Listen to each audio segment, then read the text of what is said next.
Biar setiap anak-anak-Mu tahu Engkau Tuhan di tengah-tengah kami pada pagi hari ini.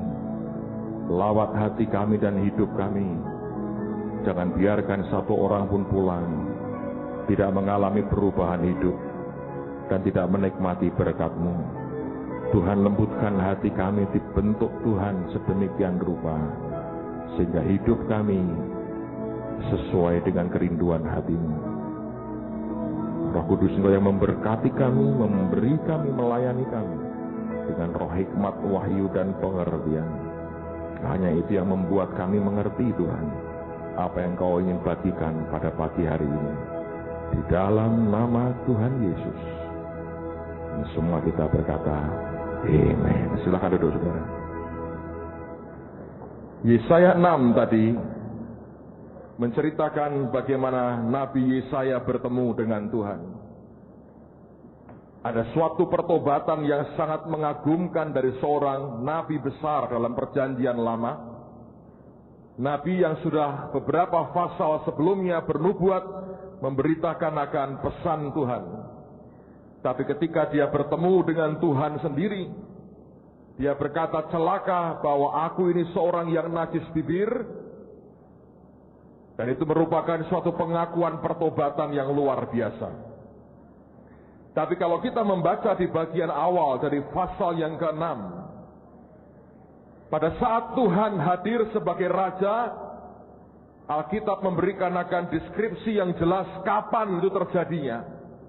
Dan saya percaya tidak kebetulan ketika firman berkata, pada tahun matinya Raja Uzia. Ingat, setiap kali kita membaca firman, tidak ada bagian detail atau kecil dalam Alkitab ini yang tidak punya makna. Semua yang Alkitab tuliskan buat kita, baik tersurat maupun tersirat, di dalamnya ada meaning, ada pengertian yang Tuhan ingin bicara kepada kita. Ketika kita membaca pasal yang ke-6, Alkitab berkata pada tahun matinya Raja Uzia, dia berkata, aku melihat Tuhan. Kehadirannya sebagai raja di atas tahtanya terjadi, Alkitab berkata, pada tahun matinya Raja Uzia. Saya percaya ini yang Tuhan mau sampaikan buat semua kita. Kalau kita merindukan dia hadir sebagai raja, maka roh dari Uzia dalam hidup kita harus disingkirkan dan dimatikan. Kehadiran spirit seperti yang dimiliki oleh Uzia tidak akan pernah membuat tahta Tuhan turun di tengah-tengah kita. Pagi ini sebelum kita melanjutkan akan kitab Ester, saya mau mengadakan review sedikit akan apa yang minggu lalu kita sudah pelajari. Kita mengerti orang yang bernama Haman adalah orang yang merasa berjasa. Dan orang yang merasa berjasa, kita sudah membuktikan di firman Tuhan, pada ujungnya dia akan kecewa. Karena apa yang dia pikir sebagai jasanya dipandang berbeda oleh Tuhan. Seharusnya kita berkata, kami ini hamba yang tidak berguna. Kami hanya melakukan apa yang harus kami kerjakan. Karena firman berkata, semua yang kita lakukan, yang kita kerjakan, sesungguhnya Tuhan yang melakukannya bagi kita. Tidak ada sebetulnya hak sedikit pun buat kita bermegah atas apa yang orang katakan kita kerjakan. Karena semuanya sebetulnya Tuhan yang mengerjakan di dalam kita dan untuk kita. Nah, Uzia punya sikap yang sama. Ada kecongkaan, ada kesombongan dalam dirinya yang harus diselesaikan dulu. Dan firman berkata pada tahun matinya Raja Uzia, aku melihat Tuhan di atas tahtanya. Artinya kalau Uzia dalam hidup kita dimatikan, maka kita akan bertemu dan melihat Tuhan dalam kehidupan kita. Nah, apa yang dialami oleh Uzia sebetulnya? Di 2 Tawarikh pasal yang ke-26. Mari kita lihat sebentar. Tidak akan saya bacakan seluruh pasal ini. Tolong di rumah Anda baca sendiri karena mengingat akan waktu. Tapi 2 Tawarikh 26, 2 ayat saya mau tunjukkan kepada saudara. Ini raja sebetulnya raja yang luar biasa. Dia mulai memerintah di usia yang sangat belia, usia 16 tahun. Dan dia diberi nama Raja Uzia. Nah, apa yang hebat dari raja ini? Usia 16 tahun, pada waktu dia berumur 16 tahun, dia sudah memerintah sebagai raja, dan dia bukan raja yang gagal. Dia raja yang sangat berhasil. Saya belajar bahwa siapapun kita, berapapun usia kita, seberapa kecilnya kemampuan kita, kalau Tuhan beserta kita, kita jadi orang-orang yang lebih dari pemenang, saudara. Nah, orang ini sebetulnya mengawali hidupnya pemerintahannya dengan cara Tuhan yang hebat sekali. Di 2 Tawaret 26, pada ayat yang kelima, firman berkata, ia mencari Allah selama hidup Sakaria, yang mengajarnya supaya takut akan Allah. Dan firman berkata, dan selama ia mencari Tuhan, Allah membuat segala usahanya berhasil. Usahanya berhasil, bukan hanya sebagian, segala usahanya berhasil. Syaratnya kita berkata, selama ia mencari Tuhan, firman berkata, Allah membuat segala usahanya berhasil. Nah, ketika Anda perhatikan pada ayat yang ke-15, ini merupakan klimaks dari semua hal yang dia kerjakan. Kalau Anda baca di ayat sebelumnya, kita melihat berbagai macam pekerjaan yang hebat, tentara yang dia bangun, kota-kota yang dia dirikan, magnificent, luar biasa. Apa rahasianya? Ayat 15. Ia membuat juga di Yerusalem alat-alat perang, ciptaan seorang ahli yang dapat menembakkan anak panah dan batu besar untuk ditempatkan di atas menara-menara dan penjuru-penjuru. Nama raja itu termasyur sampai ke negeri-negeri yang jauh. Yang membuat dia terkenal apa? Firman mengatakan, karena, perhatikan, ia ditolong dengan apa, saudara? Ajaib. Dia ditolong dengan ajaib sehingga menjadi kuat. Orang Kristen, saya beritahu, siapapun saudara, umurmu berapapun, kelemahanmu mungkin banyak, ketidakberdayaanmu mungkin banyak. Firman berkata, cari Tuhan. Selama kita mencari Tuhan, maka semua usaha kita dibuatnya berhasil. Dan nama kita bisa masyhur. Orang berkata ada perkara luar biasa yang mereka alami. Bukan karena kekuatan kita, bukan karena jasa kita, bukan karena kehebatan kita. Firman mengatakan, karena ia ditolong dengan ajaib sehingga menjadi kuat. Dan pertolongan yang ajaib hanya diberikan oleh Tuhan kita di dalam Yesus Kristus. Kalaupun kita hari ini orang yang merasa tidak berdaya, firman berkata kepada saudara, kalau engkau mencari Tuhan, selama engkau mencari Tuhan dengan segenap hati, Tuhanmu akan membuat engkau berhasil. Dan semua usahamu akan dibuat berhasil. Lalu ketika engkau menjadi kuat, engkau harus ingat, semua yang membuat kita menjadi kuat, kita sampai di tempat di mana kita berada hari ini, bukan karena jasa kita, bukan karena kekuatan kita, bukan karena kesanggupan kita, tapi karena pertolongan yang ajaib yang hanya Tuhan yang bisa memberikannya. Tapi kemudian apa yang terjadi? Ayat berikutnya, ini selalu hal yang sangat menyedihkan, berulang dan berulang terus. Karena firman berkata, setelah ia menjadi kuat, ia menjadi tinggi hati, sehingga ia melakukan hal yang merusak. Ia berubah setia kepada Tuhan Allahnya dan memasuki bait Tuhan untuk membakar ukupan di atas mezbah pembakaran ukupan. Ketika Alkitab mengatakan dia sudah mulai kuat, Alkitab berkata dia jadi tinggi hati dan melakukan hal yang merusak karena dia telah berubah setia.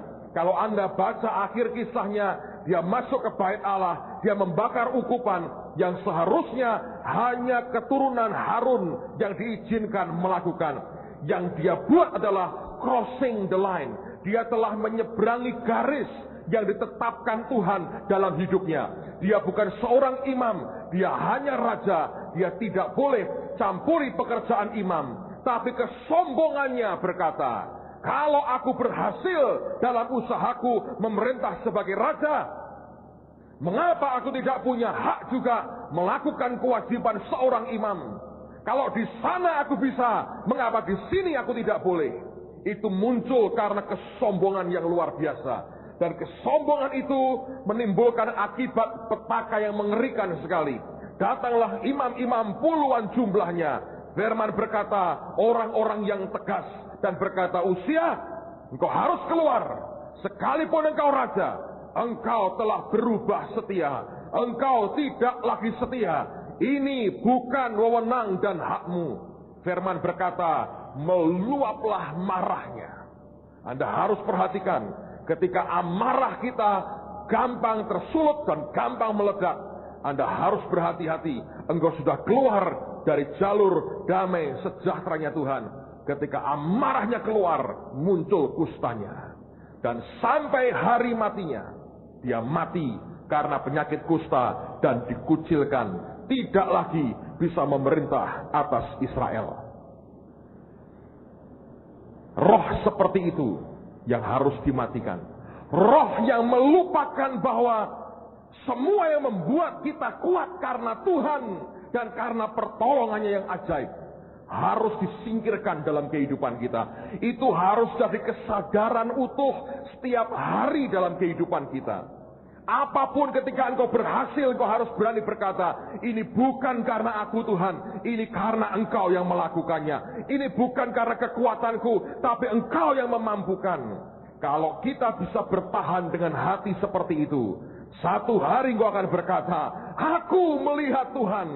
Dia akan hadir dalam hidup kita sebagai raja, dan perubahan nasib yang luar biasa akan mulai terjadi. Yesaya, saya percaya akan jadi nabi kecil kalau dia tidak mengalami pasal yang ke-6 dalam hidupnya, yang membuat dia menulis nubuatan puluhan pasal dari firman Tuhan. Karena peristiwa di pasal yang ke-6, dia melihat Tuhan pada tahun matinya Raja Usia, ketika semua kesombongan dan perasaan bahwa semua karena kemampuanku dimatikan dalam kehidupan kita. Tuhan hadir sebagai raja. Orang yang mengatakan aku melihat Tuhan, di situ perubahan nasib akan terjadi.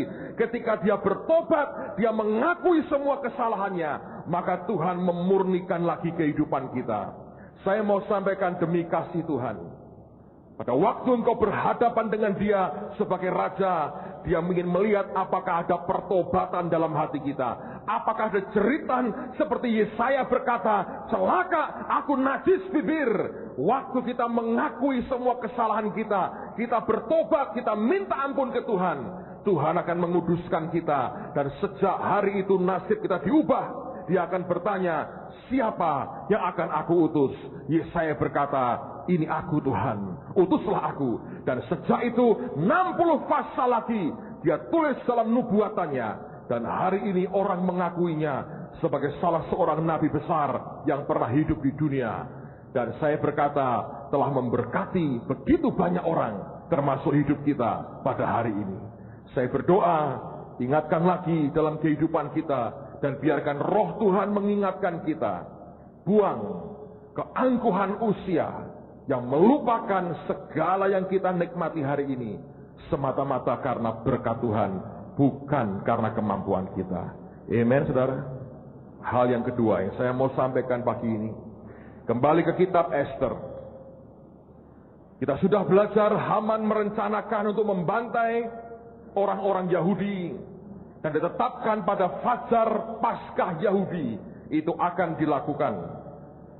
Mordekai, kalau Anda baca kisah ini, berkejaran dengan waktu, dan dia datang ke Esther, dia berkata, engkau harus menghadap raja. Saya persingkat ceritanya, Esther tadinya menolak, dia berkata, sudah 1 bulan, raja tidak pernah memanggil aku, bagaimana aku berani menghadap dia? Dan dia berkata, orang yang tidak dipanggil dan berani menghadap, kalau raja tidak berkenan akan dibunuh seketika. Tapi kalau raja mengulurkan tongkatnya, artinya dia berkenan.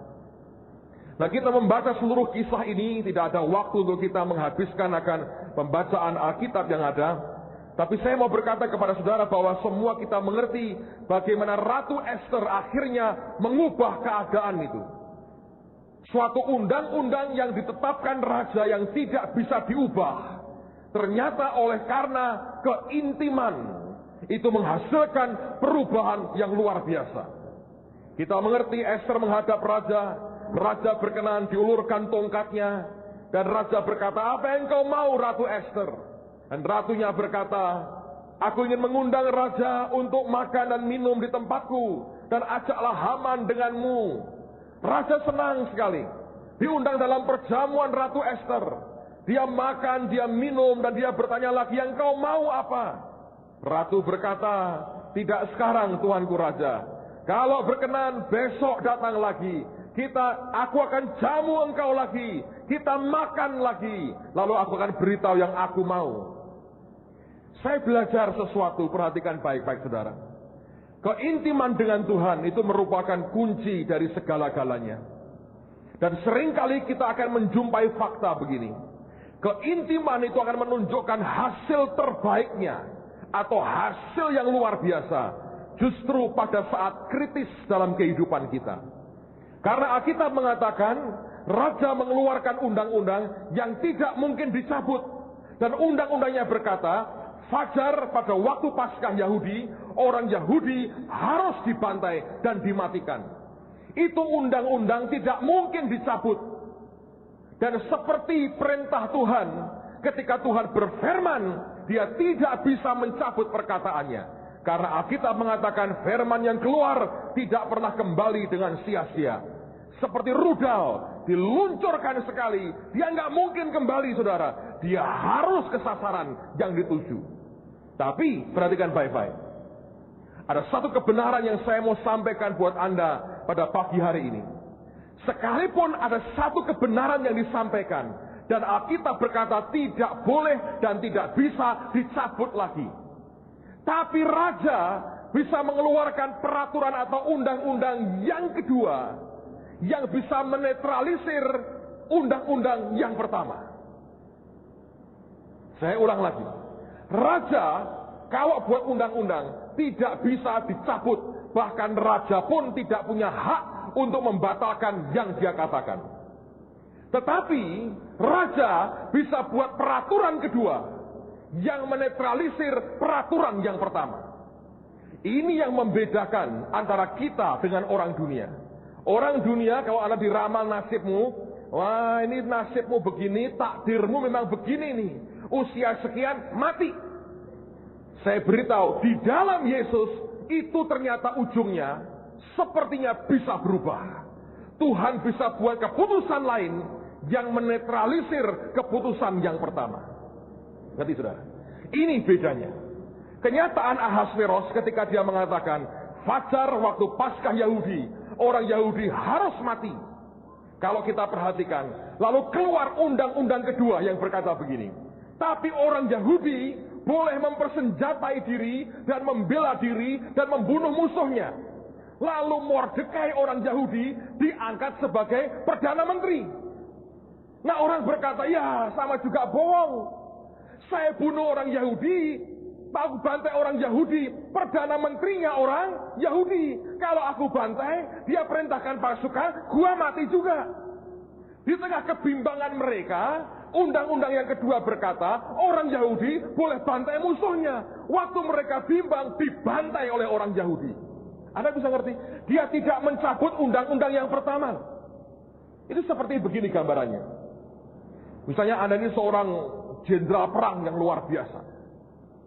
Anda buat peraturan di dalam keluargamu, yang ketika buat peraturan tidak akan dicabut. Engkau berkata begini, engkau kumpulkan semua pegawai-pegawaimu, engkau berkata gini, aku punya anak laki-laki 5. Aku tahu mereka bandel. Kalau mereka sampai kurang ajar ke kamu, boleh jewer. Jewer, gak apa-apa. Mereka berkata, bener nih, bener. Mulai besok ya, jam 10 pagi peraturan dimulai. Anak laki keluar yang kurang ajar, jewer. Wah ini pegawainya berkata gini, wah gua jewer yang ini nih. Semua berkata nomor 5 ini gua jewer habis. Sampai bonyok telinganya pokoknya. Nakalnya luar biasa. Kurang ajarnya luar biasa. Lalu istri dari panglima perang ini merengek-rengek pada suaminya. Nanti kan melenyok semua telinga anak kita yang paling bungsu. Engkau kan tahu nakalnya luar biasa. Lalu ini panglimanya berkata, saya nggak bisa mencabut lagi. Harus berlaku. Tapi aku bisa keluarkan peraturan kedua. Besok jam 9:30 dikumpulkan semua. Peraturanku tetap, anakku yang nakal jewer, semua sorak-sorak. Tapi aku keluarkan peraturan kedua. Barang siapa jewernya ngawur, tak jedor kepalanya, dia keluar pistolnya. Silahkan jewer anakku. Saya mau tanya, dijewer apa dilus-lus, saudara? Oh enggak kok, semua baik, ngerti. Dia berkata, ayo jewer, tetap berlaku. Tapi yang kedua berkata gini, kalau kebangetan jewernya, ini anakku loh. Aku bawa pistol, meledak kepalamu hari ini. Ayo, siapa mau jewer anakku? Silahkan. Saya jamin, saudara, tidak ada orang jewer anaknya. Anda ngerti maksudnya? Nah ini berlaku secara rohani, saya beritahu, berlaku begitu. Saya berikan bukti firman Tuhan. Coba buka Matius pasal yang kelima. Matius pasal yang kelima.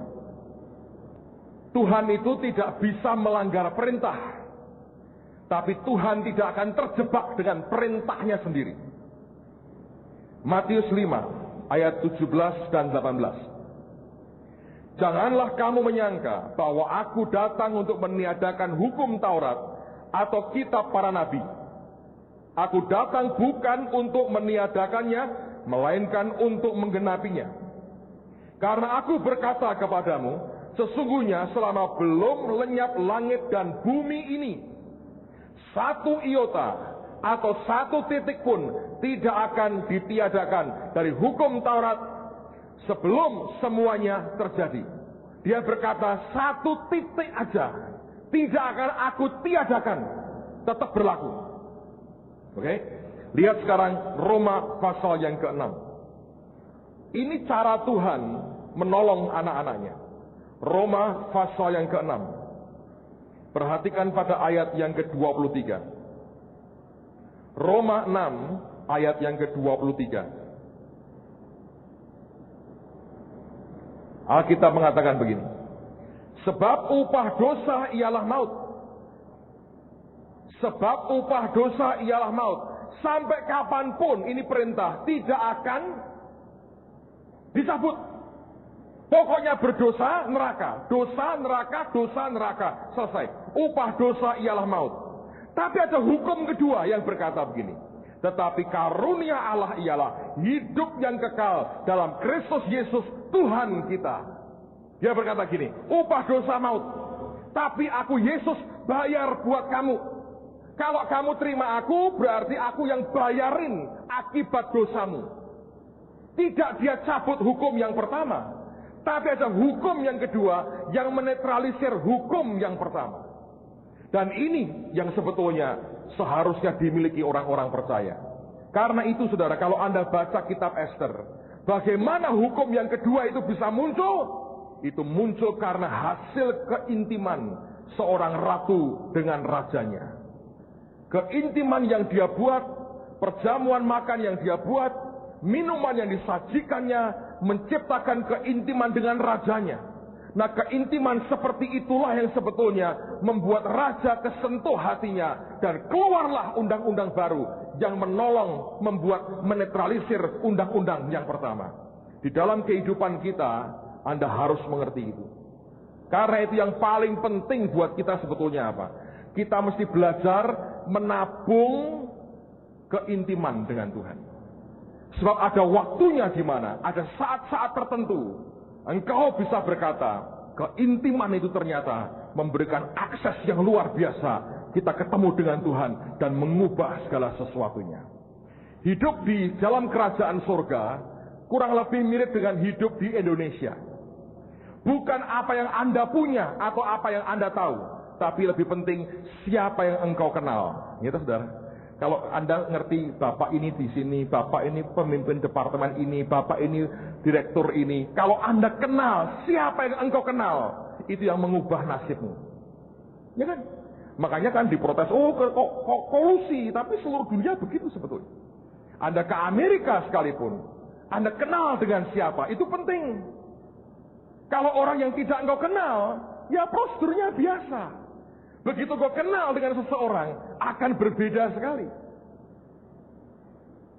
Dan para pengusaha Indonesia tahu betul akan hukum itu. Siapa yang engkau kenal?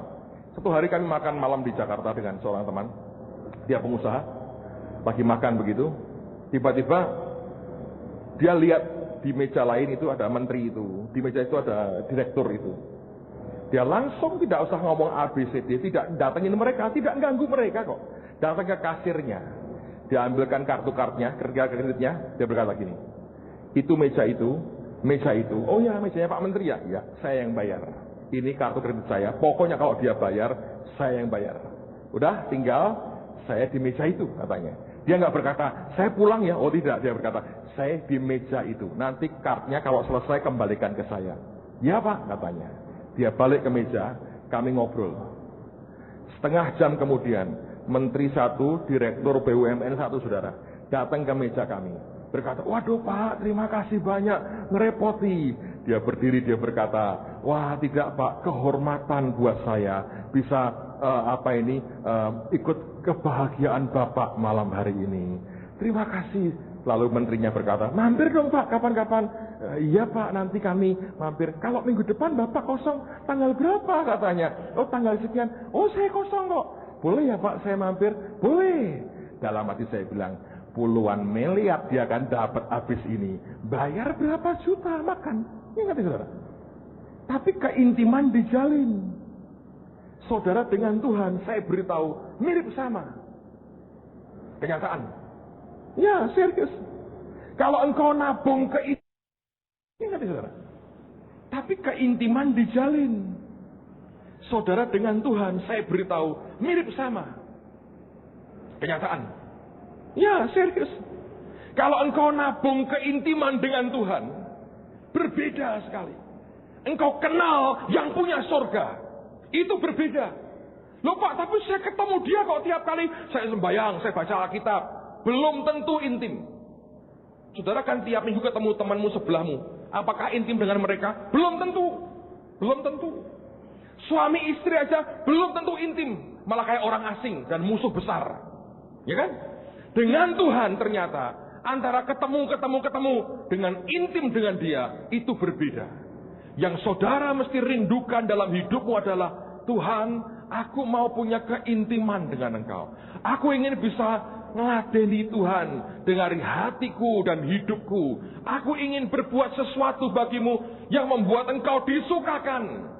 Lihat saudara, apa yang dia berikan buat kita jauh lebih luar biasa dibandingkan akan apa yang kita berikan untuk melayani dia. Tuhan memang begitu. Bukan karena dia egois, tapi Tuhan mengerti, hanya kalau kita intim dengan dia, hidup kita akan aman.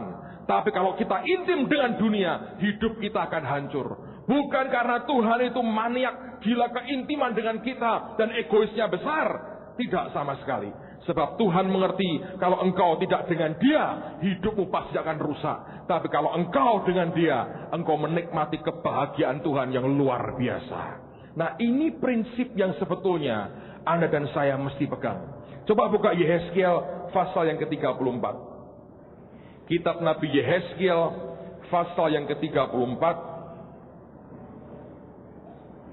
Yehezkiel 34 ayat yang ke-26.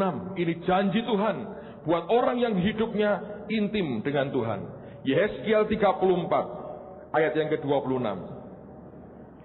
Alkitab berkata, aku akan menjadikan mereka dan semua yang di sekitar gunungku, bukan yang jauh dari tempat di mana aku berada, yang di sekitar gunungku.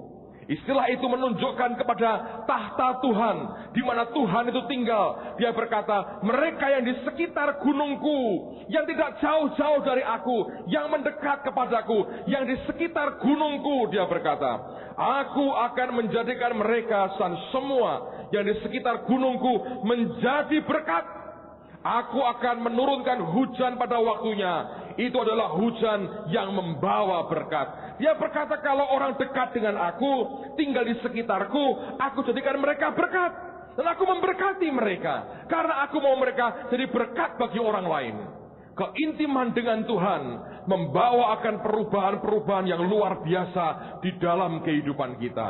Belajar, saudara, belajar. Sebab kalau tidak, kita tidak akan pernah bisa menikmati banyak hal yang luar biasa. Kalau kita baca di Alkitab, Di banyak kejadian, Tuhan itu sebetulnya terbuka sekali dengan diskusi dengan kita. Dia bukan pribadi yang otoriter. Sebelum dia memusnahkan Sodom dan Gomora, dia ngobrol dulu dengan Abraham tuh. Tawar-menawar, diskusi dengan Abraham. Sampai akhirnya Abraham menyerah. Tapi tetap dari hasil itu, Lot dan keluarganya, dia berkata, aku selamatkan. Ada diskusi-diskusi yang menarik yang Tuhan kerjakan sebetulnya. Dan itu karena dia terbuka dengan kita. Dia mau open dengan kita. Dia terbuka sekali untuk kita bicara dengan dia. Dengan Musa misalnya. Berapa kali dia berkata, aku akan binasakan orang Israel. Aku akan musnahkan mereka. Tuhan Musa berkata, jangan Tuhan, jangan buat itu. Lihat keterbukaannya. Dan dia berkata, oke, aku gak jadi musnahkan mereka. Dia pribadi yang terbuka. Itu zaman perjanjian lama, saudara. Terbuka sekali sebetulnya. Nah, hidup Anda dan saya juga sama. Kalau Anda mau terbuka dengan Tuhan, Anda bicara dari hati ke hati dengan Tuhan, keintiman itu akan membawa akibat yang sangat besar dan luar biasa dalam kehidupan kita. Amen, saudara. Saya beri contoh lain. Contoh-contoh begini akan menolong sekali untuk membuat kita mengerti banyak. Beberapa tahun yang lalu ketika hari itu saya sore-sore lagi gak ada acara, saya keluar rumah, saya mau jalan-jalan dengan anak saya yang gede, Kesha ikut saya, papa aku ikut. Lalu kami jalan aja, terus kami jalan sampai ke belakang rumah kami. Dan saya lihat 2 kapling tanah di belakang rumah kami. Lalu saya bilang dalam hati, ini kapling ini kok persis di belakang rumah ya. Nah, anak saya ngomong gini, papa beli pak ini tanah ini. Saya bilang buat apa? Bangun kolam renang pak. Dulu saya nggak bisa berenang, jadi tidak tergerak. Bisa, gaya batu, masuk tenggelam, gitu. Nggak muncul lagi. Dulu saya nggak, jadi saya nggak mau. Saya bilang, wah nggak, kolam renang umum banyak, ngapain punya sendirilah. Cuman ini anak pinter, cara ngasih pengertiannya. Dia ngomong gini pak, sekarang ini banyak penyakit aneh-aneh, hepatitis segala macam, itu nularnya lewat macam-macam pak. Kalau di kolam renang umum itu ya, kadang-kadang orang itu kencing di situ. Kamu tahu ya, kadang-kadang itu airnya kok bisa keluar kuning-kuningnya, itu dari mana coba?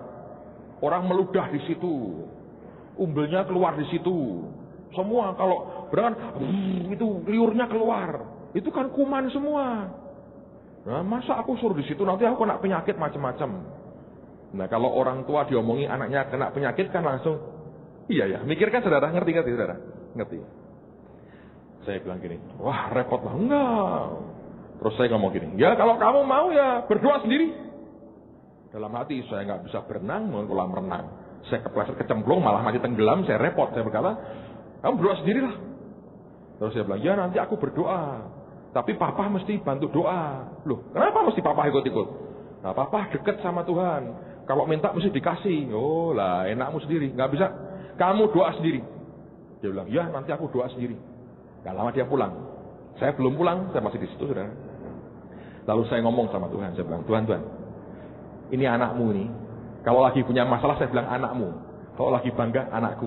Ya saudara, biasa kan begitu. Kalau anak lagi nakal, saya ngomong saya, anakmu ini loh. Kalau lagi berhasil, lihat anakku. Manusia semua begitu, saudara. Saya bilang, Tuhan, anakmu ini minta kolam renang, maumu gimana sih? Dan dia ngomong, langsung dia ngomong, nanti aku beri. Bener, aku beri. Amin. Saya bilang, saya diam aja nggak ngomong dia. Nggak lama, yang punya kompleks perumahan itu nawari saya, Pak, ini ada tanah Pak di belakang Bapak persis. Ambil aja. Wah, nggak punya duit. Loh, Bapak nggak perlu pakai duit sekarang. Mau aja. Sudah kita kotak buat Bapak, lah bayarnya loh. Dengan Bapak kan sesuai dengan kemampuan dan berkat Tuhan. Tanpa bunga, tanpa uang muka, terserah. Pokoknya terserah Pak. Saya sudah diberitahu, kalau Bapak yang ambil terserah. Lalu saya ngomong istri saya. Tadinya dia pertama nggak mau, dia bilang ngapain. Lama-lama dia setuju juga, dia bilang. Pokoknya terserah. Pokoknya kamu nyanyi El Shaddai terus cepat bayarnya, saya berkata gitu. Jadi akhirnya singkat cerita kami ambil tanah itu. Udah kami ambil, saya minta tolong Pak Andreas, saya bilang, Pak Andreas, gambarin kolam renang. Wah, digambar. Kita diskusi soal gambar berkali-kali. Tapi nggak punya duit sebetulnya saudara. Tapi kalau gambar tok kan dia nggak minta bayaran gambarnya. Jadi gambar supaya seninya Pak Andreas makin keluar. Ya saya nulungi itu gambar. Sampai kepada model yang kami senang. Nah, yang terakhir paling penting, berapa? Lo kan gitu kan? Dihitung, sekian. Ya, wis, kantongi. Gak punya duit saya, angkanya saya tahu. Dia bilang, kapan Pak mulai digali? Oh ya jangan, mau nggak ada duitnya. Mau beli pacul aja tidak bisa, saya kok mau gali. Dia bilang, yes, pokoknya tak kantongi angkanya berapa. Tak diemin, saya bilang, Tuhan, aku dapat angkanya. Anda kalau dijanjini Tuhan, persiapkan diri. Tapi jangan ngoyak dan jangan nyerot gitu, gaya traffic light terus begini, jangan saudara, jangan. Anda siapkan hati aja, pokoknya siap, semua siap. Saya bilang, siap, angkanya sekian. Sekian bulan kemudian, John Awan ini datang ke Indonesia, saya dampingi dia sampai dari Semarang terus Jakarta. Hari itu hari terakhir, saya mau antar dia kembali ke airport terus ke Amerika. Dia dengan Patrick Ondri waktu itu, kami bertiga, saya masih ingat kami jalan di lorong di Hotel Hilton di Jakarta. Setelah makan pagi, dia tarik kopernya dengan Patrick dan kemudian saya tarik koper saya sendiri yang bertentangan itu. Kemudian kami jalan. Di lorong itu kami ngobrol. Saya nggak ngomong tentang kolam renang, saya ngobrol. Dia bilang begini.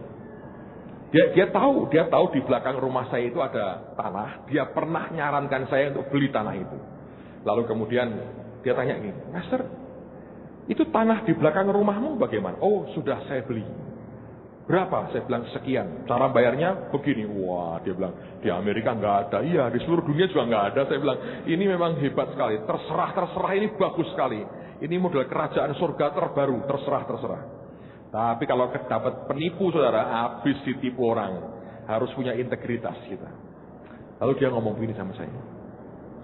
Di Indonesia ini kalau orang buat kolam renang untuk keluarga ukuran tanah segitu tuh berapa ya? Loh, saya bilang, lah kok tanya? Ya tak jawab dong saya. Sudah ada di kantong saya angkanya. Saya bilang, oh sekian. Hah, murah banget. Itu kolam ikan atau kolam renang? Saya bilang, kolam renang. Saya bilang, di Amerika nggak boleh loh. Semua kalau dibanding kita Amerika ya keolah kita saudara. Tapi dia bilang, bener nih, bener. Saya bilang, siapa yang ngitung? Arsiteknya yang ngitung. Murah sekali. Ya, puji Tuhan lah. Saya berkata, dalam hati, gua nggak punya duit, tapi bangun begitu. Tanpa tanya apa-apa lagi. Dia ngomong sama Patrick Ondri. Dia bilang, Patrick, kasih pendeta Petrus duit sejumlah yang dia omong. Saya bilang, Brother John, saya bilang, saya nggak minta loh. Nggak minta. Memang tidak minta, saudara. Dia bilang, no. Itu berkat Tuhan buat keluargamu. Untuk anak-anakmu lewat Brother John, katanya. Saya bilang, kenapa kamu kasih aku duit untuk bangun kolam renang? Dan dia ngomong sederhana. Ketika aku muda, aku ini melarat dan sengsara. Hidup anak-anakku susah sekali. Dan dia berkata, aku tidak mau anak-anakmu susah seperti anak-anakku. Mereka harus mengerti, kalau orang tuanya dipanggil Tuhan, melayani Tuhan, maka Tuhan yang panggil dia, Tuhan yang memperhatikan dan memelihara hidup mereka. Dia berkata, anak-anakku menderita sekali. Aku tidak ingin anak-anakmu menderita seperti anak-anakku. Biar mereka tahu, Tuhan yang memanggil kita, Tuhan yang memberkati mereka. Bayangin. Nggak lama dikirim duitnya. Orangnya, kalau bilang, iya, AABB. Kasih duitnya, bam. Saya minta Pak Andreas buat. Dan waktu sampai ngecor, sudah dicor selesai. Sekian bulan kemudian, Patrick Ondri datang, saudara. Yang jemput Pak Timotius di airport ini. Begitu sampai di airport, saya ditelepon Pak Tim. Ini Patrick tanya. No. Begitu sampai ketemu aku, pertanyaan pertama begini. Kolam renangnya Pastor Petrus sudah jadi belum? Pak Tim berkata, aku belum pernah lihat yang terakhir perkembangannya. Kami sibuk. Terus saya berkata, nanti minggu habis kebaktian, aku bawa ke rumah. Minggu selesai kebaktian, saya bilang, Brother Patrick, ayo lihat progres kolam renang. Dia masuk, dia lihat, dia kaget. Dia bilang, ini lebih gede dari punyaku ini katanya. Ya aku di Amerika nggak bisa bayar kalau aku mesti bangun seperti ini. Saya bilang, ini kan surga Indonesia. Semua serba murah. Saya berkata, ya tak? Karena kita dekat dengan surga, jadi murah semuanya. Saya berkata begitu. Lalu Kemudian dia ngomong dengan Pak Timotius, boleh nggak kami berdua bicara pribadi, kamu tolong nyingkir sebentar. Dia minta Pak Tim pergi, Pak Timnya keluar. Lalu saya berdua dengan Patrick Ondry. Saya masih ingat beliau tanya begini, Pastor, dia bilang, Brother John tanya, uang yang dulu dia beri masih cukup nggak untuk menyelesaikan kolam renang ini? Di dompet ini ada cek yang dia tanda tangani, dan aku suruh nulis berapa saja yang kamu masih butuhkan untuk menyelesaikan kolam renang ini. Kamu ngomong jumlahnya, aku tulis sekarang, aku berikan ke kamu. Dia berkata, Brother John mau ini kolam renang selesai sempurna. Saya nggak mau. Saya bilang enggak. Yang dia berikan sudah cukup. Pasti jadi. Kamu yakin jadi? Jadi. Jangan tambah aku uang apa-apa lagi. Sudah cukup. Beberapa orang berkata, oh nah aku tak jaluk leh Pak. Makanya aku tak diberkati saudara. Lain. Tuhan mengerti, jangan buat mainan. Itu anugerah, itu grace. Anda harus perlakukan itu seperti dengan Anda ketemu dengan Tuhan. Tidak boleh ada kecurangan soal itu. Sekian waktu kemudian, tahun berikutnya, ketika Patrick Ondry datang, dia berkata, aku mau lihat kolam renang. Saya bawa ke sana, kami bangun satu pavilion untuk tamu. Duduk di pavilion saya, ada kaca besar untuk lihat ke kolam renangnya. Dia berkata, aku rasa aku bisa hidup lah kalau begini, katanya. Saya bilang, oh sudah aku coba kok, bisa kok ternyata kita hidup begini. Saya berkata, nggak terlalu buruk kan? Oh nggak terlalu buruk ini, luar biasa lah Amerikaku ya, separuhnya inilah kira-kira, katanya. Bayangin, dari mana sebetulnya saudara?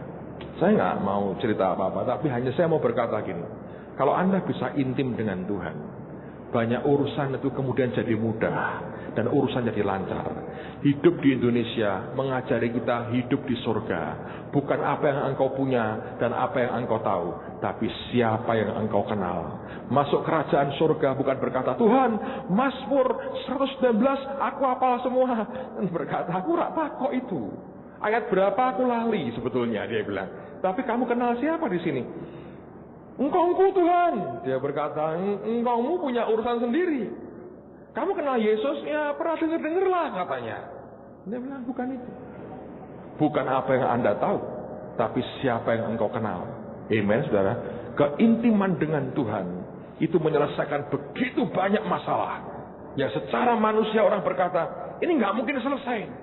Tapi sebetulnya keintiman dengan Tuhan menghasilkan begitu banyak hal yang luar biasa.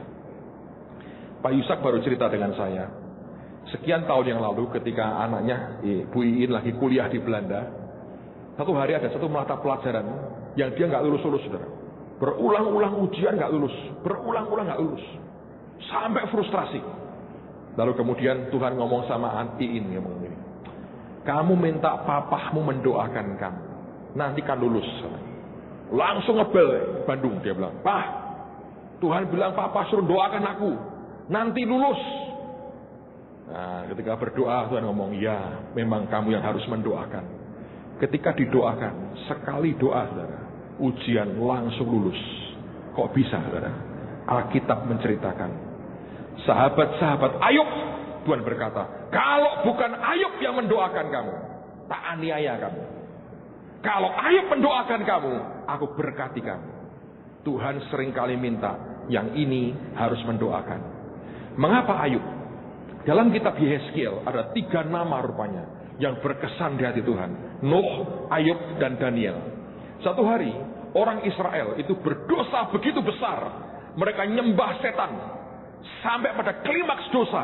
Dan Tuhan berkali-kali ngomong begini, seandainya ada Nuh, Ayub, dan Daniel, maka kebenaran mereka tidak bisa menyelamatkan anak mereka. Sekalipun mereka di tengah-tengah bangsa ini, Nuh, Ayub, dan Daniel, dia berkata, kebenaran mereka bisa menyelamatkan diri mereka sendiri. Artinya apa saudara? Di level dosa, kejahatan tertentu yang tidak sampai mentok di puncak, sebetulnya 3 nama ini yang mereka alami dengan Tuhan, itu bisa berakibat kepada orang-orang sekitarnya.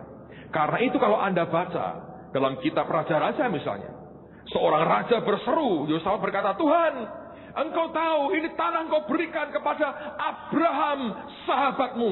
Dia bawa nama Abraham. Dan bukankah ketika Tuhan tolong Hizkia, dia berkata, karena aku dan karena Daud hambaku, aku selamatkan kota ini. Dia bawa nama orang.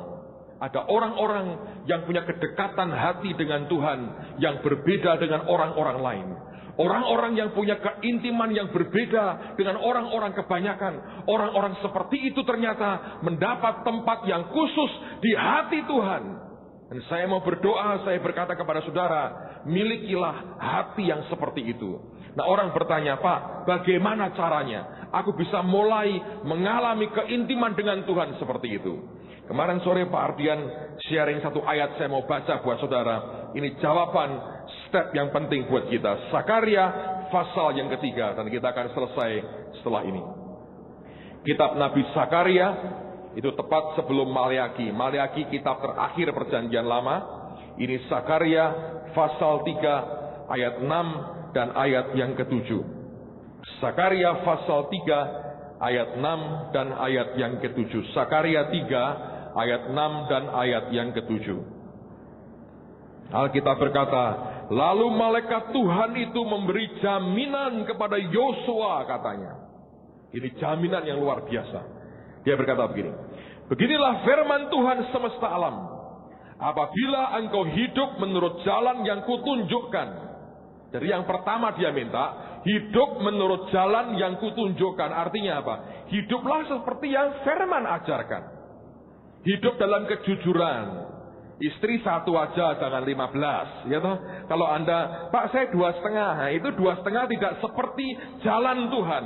Hidup dalam jalan Tuhan. Satu cukup, saudara.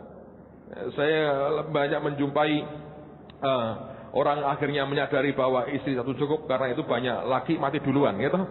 Istrinya lebih lama umurnya. Anda tahu kenapa? Membuktikan satu itu cukup, bahkan turah sebetulnya.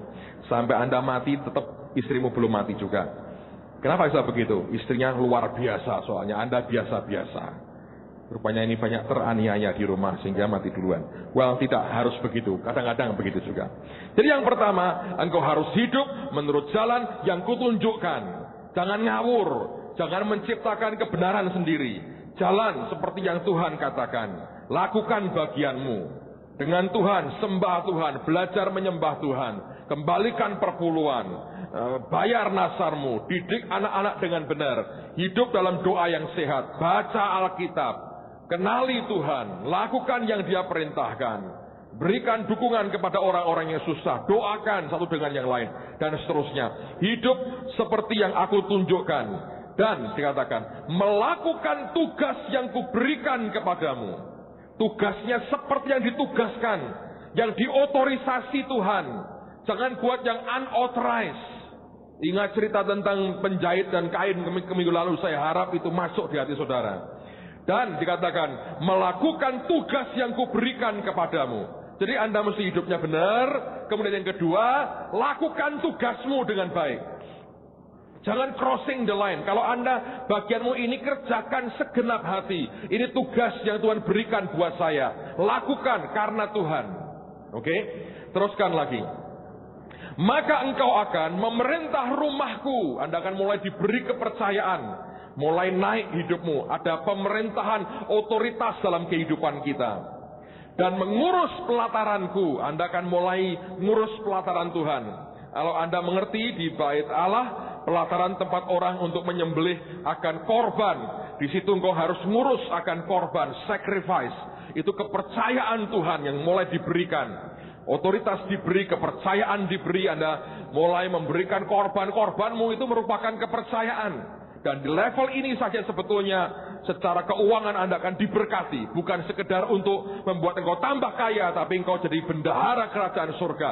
Karena itu Alkitab berkata, mulai ngurus akan pelataran daripada rumah Tuhan. Dan dikatakan, aku akan mengizinkan engkau masuk ke antara mereka yang berdiri melayani di sini. Setelah kau kerjakan itu, nanti aku izinkan masuk. Berdiri di antara mereka yang melayani di sini. Berdiri di mana? Berdiri di hadapan Tuhan. berdiri di hadapan Tuhan. Luar biasa. Jadi, apa sih berdiri? Itu seperti istilahnya Bu Eli kemarinnya, laden. Anda tahu meladeni orang? Laden. Saya dengar kita lagi membentuk tim laden, ya. Apa itu? Masih rahasia, tapi ada ini tim laden. Jadi serbet ditaruh di sini, ya. Kalau ngeladeni orang itu serbetnya taruh sini. Kalau sini Pak, Sri Mulat kalau di sini. Sini, ya. Kalau sini Sri Mulat. Lalu sini laden. Itu ada gunanya laden. Dari sisi mana? Dari apa? Jangan karena PDW. Gitu. Anda kalau ngeladeni orang mestinya harus tahu, gitu. Kalau makanannya makan barat pakai pisau. Lalu kadang-kadang ada orang bingung, loh, gimana nganggo pisau? Kita pakai kon pedang-pedangan. Loh, bukan, itu untuk motong daging dan roti. Jadi ada tempatnya. Pisau di mana, garpunya di mana, nanti sendoknya di mana. Itu ada aturannya. Gitu. Terus enggak usah celandaan begini. Kira caranya makan itu sok-sok diudek blok-blok. Jangan biarkan orang itu makan seperti yang dia mau. Ini waiternya, ini cuma nunggu aja. Dipanggil begitu ya begitu. Saya mau coba itu Pak sekali yang sudah dilatih itu Pak. Ya, gitu kan Saudara. Bagus itu ada waiternya memang. Itu keterampilan tertentu yang memang harus kita belajar. Nah, dengan Tuhan itu Anda di samping melakukan tugas pekerjaan pelayanan, setiap harimu engkau mesti meladeni dia. Dengan apa? Hidup doamu, penyembahanmu, berdiam diri di hadapan Tuhan, bergaul dengan dia, ngobrol dengan dia. Lakukan. Itu akan luar biasa. Saudara, ini step-stepnya. Anda hidup benar, yang ditugaskan kerjakan. Nanti dia berkata, kamu akan ngurus rumahku. Yang kedua, pelataran itu aku berikan kepadamu. Di situ aja hidupmu sudah naik sebetulnya. Tapi yang ketiga yang luar biasa, engkau akan aku izinkan masuk kemari dan berdiri di antara orang-orang yang melayani. Itu orang-orang yang berdiri di hadapan Tuhan. Kitab Ester mengatakan ada orang-orang tertentu yang boleh memandang wajah raja, yang sangat dekat dengan raja dan tahu apa yang raja inginkan. Sebab dia bisa ngeladeni rajanya seperti yang raja inginkan. Saya berdoa dalam hari-hari ini, mari kita minta kepada Tuhan hati yang membuat kita makin bisa menyukakan hatinya dan melayani dia. Amen, saudara. Tutup Alkitab saudara dan hadapkan hatimu kepada Tuhan.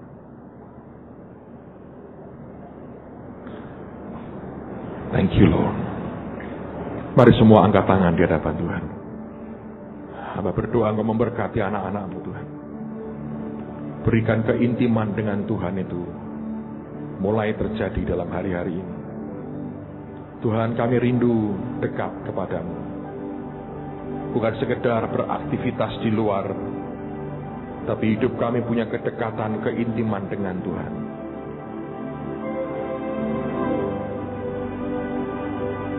Terima kasih Tuhan.